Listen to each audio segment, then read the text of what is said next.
All right. Well, again, thank you all and good evening to everyone and welcome to the inaugural U of T Talks program. My name is Lydia Gill and I'm the Recruitment Officer for Equity Outreach and Support here at the University of Toronto. And we are so happy to have you all joining us this evening for this inaugural talk. Now, before we do get started, I would like to acknowledge the land on which the University of Toronto operates. For thousands of years, it has been the traditional land of the Huron-Wendat, the Seneca, and most recently the Mississaugas of the Credit River.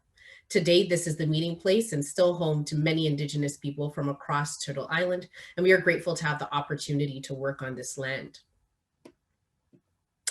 So our agenda for this evening, this is a little bit of an overview of how the U of T Talk session will go. So I'll tell you a little bit about U of T Talks. We will have some housekeeping information for everyone that's attending the session this evening. And then we will go into some introductions and then into our long-awaited U of T Talk session. And then of course, it will be directly followed by a moderated Q&A. So U of T Talks, what is U of T Talks? It is a new initiative that provides access to leading U of T faculty, particularly for high school students, both locally and internationally. The intended audience for U of T Talks, for the U of T Talks program, is primarily a prospective high school student audience. However, we recognize that this is a very diverse group that is joining us this evening, and we encourage all members of the community to engage and enjoy the talk. So feel free to engage in this programming, even though you may not be in high school. Just keep in mind this audience, this is targeted to a high school audience and prospective student audience that want to learn more about U of T, university, and post-secondary studies. Now, our first stream for the U of T Talks program is our Equity, Diversity, and Inclusion stream. This stream will spotlight the work of racially diverse faculty within their intersections in any field, as well as the work of faculty whose research strengthens equity in all of its forms. We are very excited to have Dr. Joseph as our inaugural speaker for this launch and in celebration of Black History and Black Futures Month. So a few housekeeping details before we get into the talk. First, this is a safe space, so we do expect that all attendees will engage in this webinar in a respectful manner. Secondly, we do ask that you submit your questions through the Q&A feature at the bottom of your screen. As you will notice, our chat box will be disabled for the majority of this session. You will only see some links posted there by both Natasha and Oriolua, where their names are actually listed as U of T Natasha and U of T Oriolua. Keep your eye out in the chat box for links from them. We will answer as many questions as possible at the end of the talk. This is a large group that's attending this evening, so we may not get to all questions. However, we will try our best to get through as many as we can. We also will only answer questions that are specifically dedicated to the topic of the talk. Do keep in mind that Dr. Joseph is here to speak about anti-racism and anti-Black racism within sport, and any sort of topics around questions around admissions or applications, those should actually be kept till after the talk. And again, Natasha and Oriolua will provide links in the chat for where you can submit those questions. One unique feature that we do have this evening is the ability for you to upvote. So any questions that you see that you think are, oh, I really want to hear the answer to that one, you have the ability to upvote your question within that Q&A function at the end during the moderated Q&A. So we encourage you to do that so that we do not have a million questions that are the same in the chat box. So you can definitely use that Q&A feature and upvote your questions. As you can see, there is a live transcript or live captioning option that is on at this time, and it is enabled and will be on throughout the presentation to ensure accessibility for all of our attendees. And lastly, this is Zoom. It is a technical platform. There may be webinar disruptions, and it can happen. Please be patient with us as we will try our best to work through them. In the case that something happens where we are not able to continue with the presentation, we will stop the webinar, and of course, we will reschedule it for a later time. Now, this does bring me to our long-awaited and very highly anticipated speaker, Dr. Janelle Joseph. She is an award-winning assistant professor in critical studies of race in the Faculty of Kinesiology and Physical Education at the University of Toronto. She is founder and director of the Indigeneity, Diaspora, Equity, and Anti-Racism in Sport, or IDEAS Research Lab. and author of the text Sport in the Black Atlantic, Cricket Canada and the Caribbean Diaspora. Dr. Joseph's current research focuses on decolonizing sports studies and anti-racism activism among Black athletes and educators. With no longer ado, I bring you Dr. Janelle Joseph.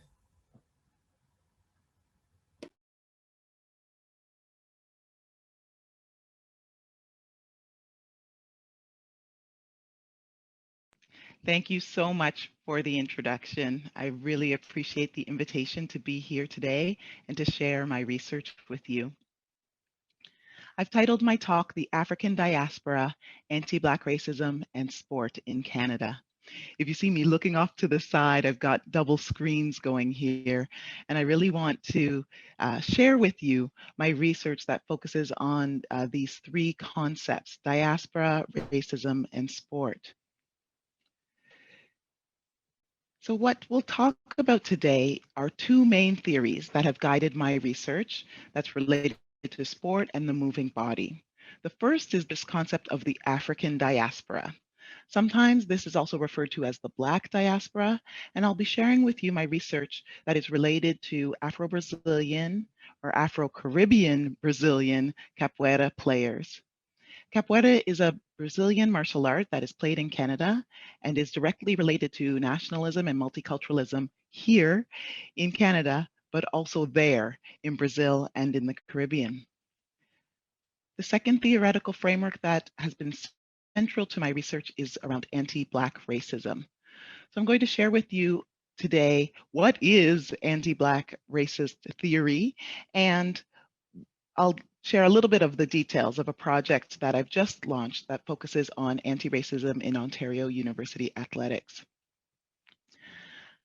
My research first within this idea of the African diaspora is heavily grounded in the theories of Paul Gilroy, who is a scholar that aimed to understand what does it mean to be Black in the contemporary era in the United Kingdom. And he coined this term the Black Atlantic. So what you see here is a well-known image of the triangle of trade. And this captures the flows of goods and money between the west coast of Africa and North and South America and Europe during the time of the transatlantic slave trade. The African diaspora was represented by people with African heritage living outside the continent of Africa. The term diaspora actually comes from a Greek word that means dispersal. You can think of the sowing of seeds. So the spreading of people from one place, in this case, the west coast of Africa, to many different locations around the world. But in the afterlife of slavery, in the mid 1900s to be specific, there was an emphasis on Africa and this continent as the motherland. And there were a lot of people talking about going back to Africa or developing a Pan-African identity. And while that was true for some people, that they were really connected to African roots and African heritage and their personal family ancestral lineage, Paul Gilroy, as a scholar, was in the vanguard. He was at the forefront of shifting ideas about Blackness away from the African continent. And you'll see here listed here places such as the Rice Coast or the Ivory Coast or the Slave Coast.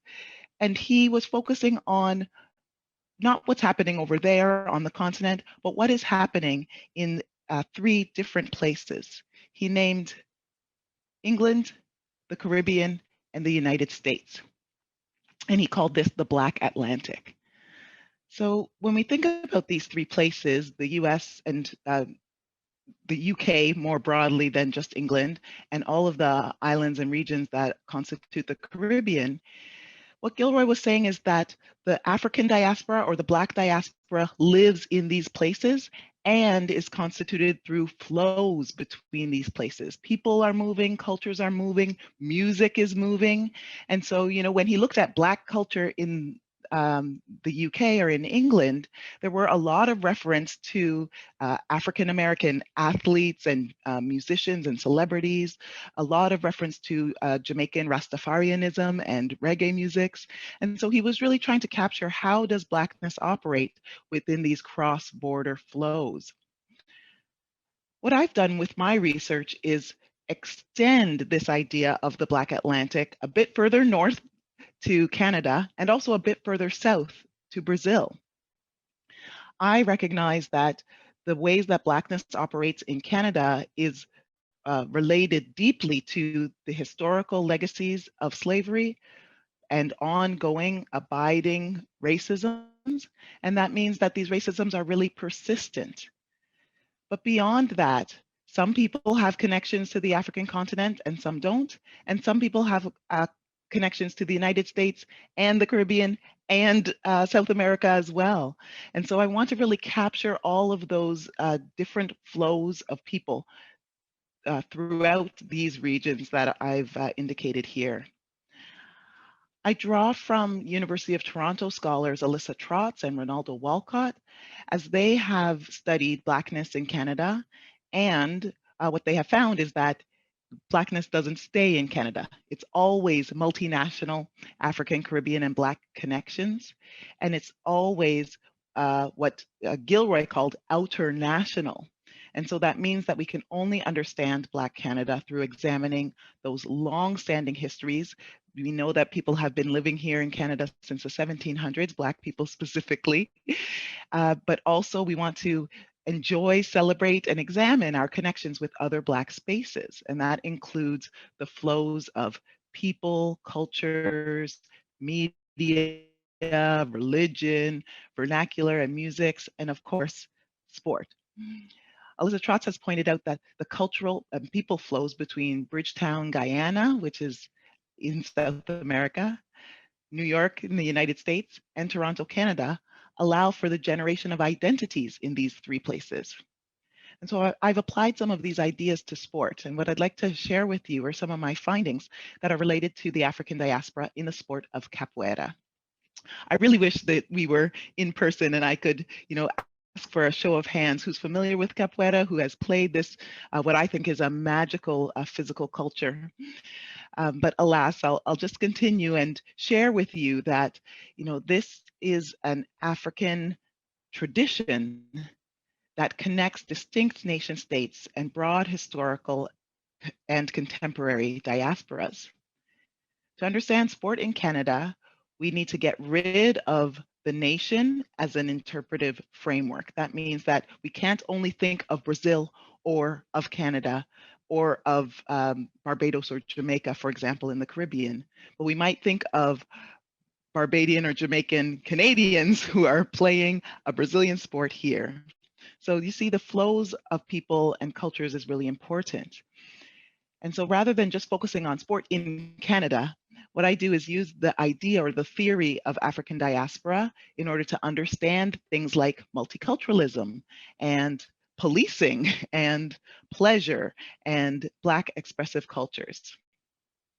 So what I have here are two images. At the top left, you'll see an image of Capoeira Angola, and at the bottom right, Capoeira Contemporânea. So capoeira is a martial art that originated on slave plantations in Brazil. So at its core, it is African at its roots. However, it was created within a context of European and specifically Portuguese-led enslavement. And so the history of these two specific variants of capoeira are steeped in those two core concepts of the African diaspora, which people know as the changing same.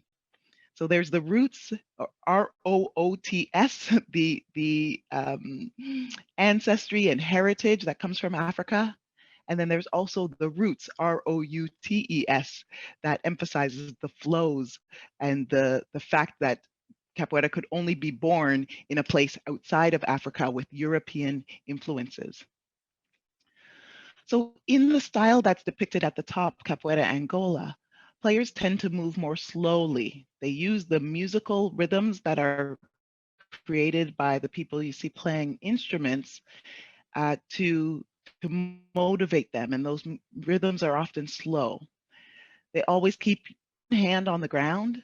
They maintain what's called a fechado, or a closed position, which means that their knees are usually bent and they're protecting their body. And they don't usually deliver their kicks with or their maneuvers with an intent to injure. although that's always a possibility.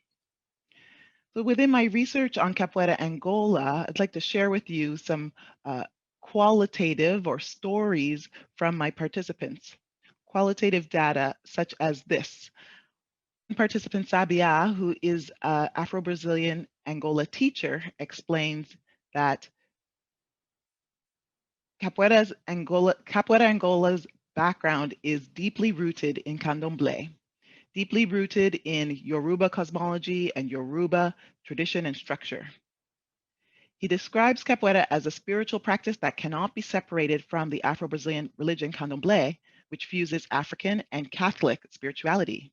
According to him, pretty much everything that we do is meaningful in terms of the whole way of life those slaves brought with them to Brazil. What we do in Capoeira Angola, there is a sense of preservation. So he names the circle formation and the instruments and the white clothing and wearing shirts and all the particular metal instruments that Capoeira Angola players use as symbols. He says that these are direct from Africa via Brazil. In contrast, Capoeira Contemporânea is a more modern version of Capoeira, where players in the circle formation are more likely to be called opponents. They're more likely to get into a real physical and sometimes violent fights. Their martial art is carried out at a fast pace, in an upright and more open fashion with more linear movements and gymnastics flips and flourishes. And there's always the potential for violence and competition. So within Capoeira Contemporânea, one of my participants reminded me that Capoeira is all about the remix. It's how you mash it up. It's even better than the same old thing. So Sombra highlights that the Black Atlantic culture that emphasizes borrowing, remixing, displacing, and re-inscription, and we see this a lot in hip hop music, that these kinds of innovations in Contemporánea are no less authentic. So sometimes people try to contrast the authentic or pure or African style Angola with remixed, impure Contemporánea style. But what Sombra is saying is that the remix is Black, and if Blackness is African, then all of these versions are authentic. And so this research is one example, and I've just provided a couple of quotes here, but the research really provides one example of how we might understand physical culture or sport in Canada using an African diaspora lens. These are two different styles of capoeira in a multicultural city such as Toronto, where we have hip hop DJs who are sport experts, martial arts experts.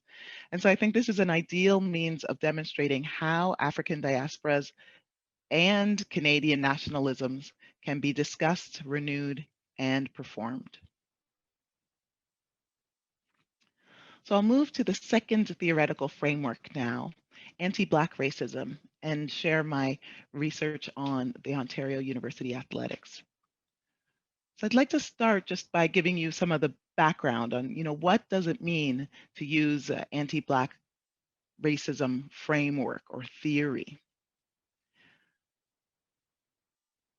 So here I have depicted Dr. Derek Albert Bell. He was a lawyer and civil rights activist and was the first African American professor of law at Harvard Law School.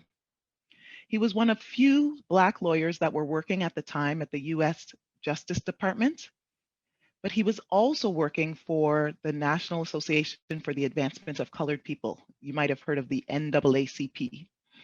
So this is an organization in the United States that was fighting for the advancement of Blacks. And so, unfortunately, the US Justice Department believed that his objectivity might be compromised because he was so devoted to so-called Black issues.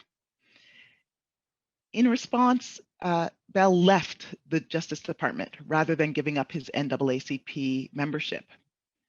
According to one website that's devoted to his scholarship, when he joined the Harvard Law School in 1969, Professor Bell brought his experience in and reflections on the civil rights movement and racial inequality to the center of his teaching and scholarship.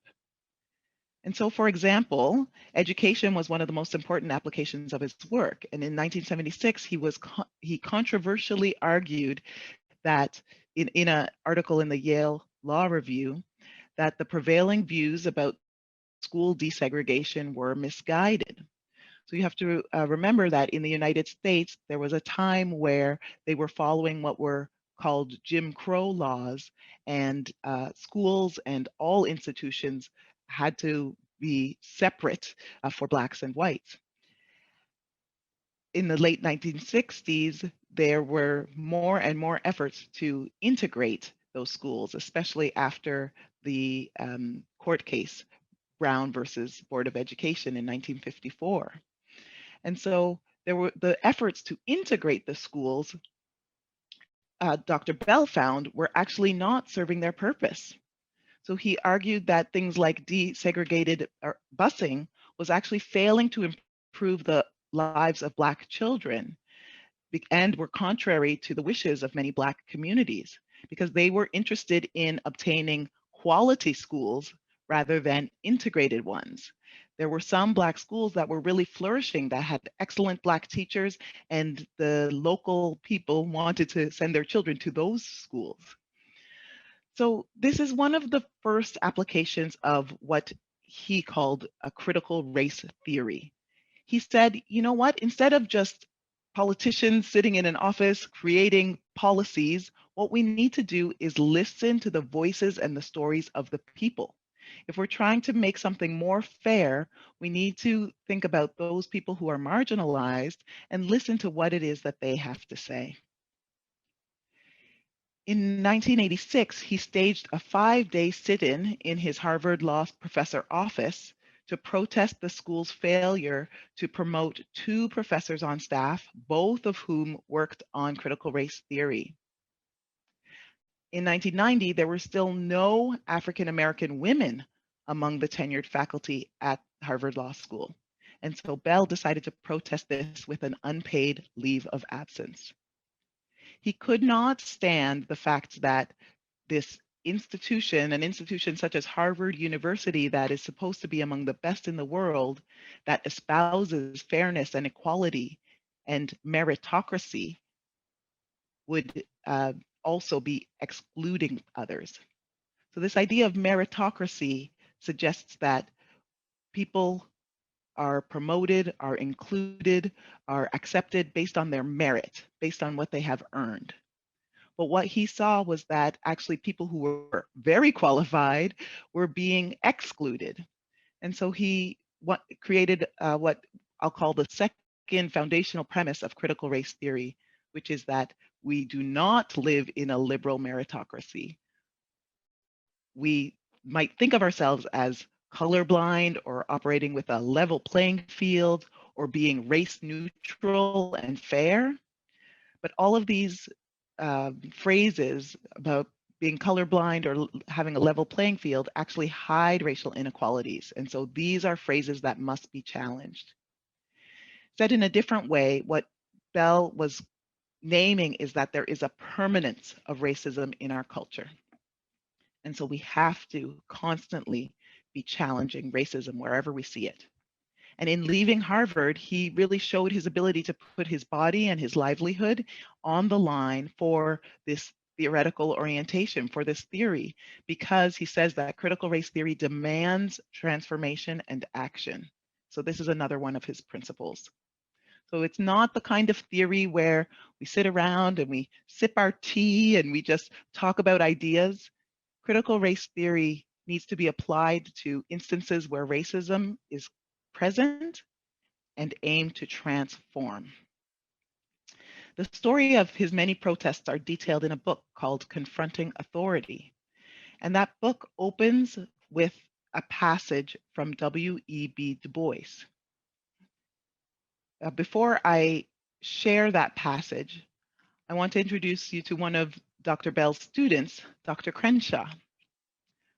Dr. Crenshaw is known for coining the term intersectionality. This phrase, intersectionality, or this concept, emerged from Crenshaw's work on race and the law, and points to a landmark case at a car manufacturing company where Black women felt they were being excluded and created a class action lawsuit. They said that they were being excluded from jobs, and they were challenged to use the law to prove their discrimination or discrimination against them. But what Dr. Crenshaw found was that if she used the anti-sexism laws, then her case would fail because there were jobs for women. They were white women. And if she used the anti-racism laws, her case would fail because there were jobs for Black people, but those jobs were for Black men. So according to the employment law of the time, the company could not be proven to be discriminatory or exclusionary because they did hire Blacks and they did hire women. So what Crenshaw was able to point out is that this idea of the intersection is valuable because it captures the ways that we are not only characterized by one thing, let's say northbound traffic. When you're in the middle of that intersection, you are equally vulnerable to both north and southbound vehicles. And for women of color especially, primacy cannot be given to only one or even two of our identities.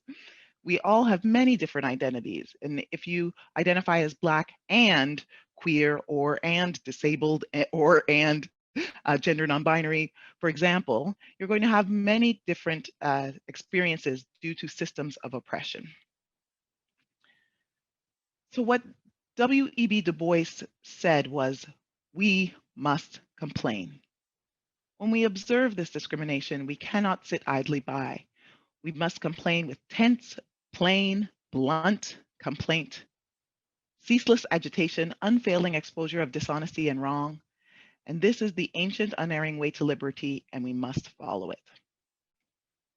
So this mantra has really given me the power to channel what some people call a pessimism, or always seeing the bad, into what I call productive complaint. I do see what's bad, and I do want to change it.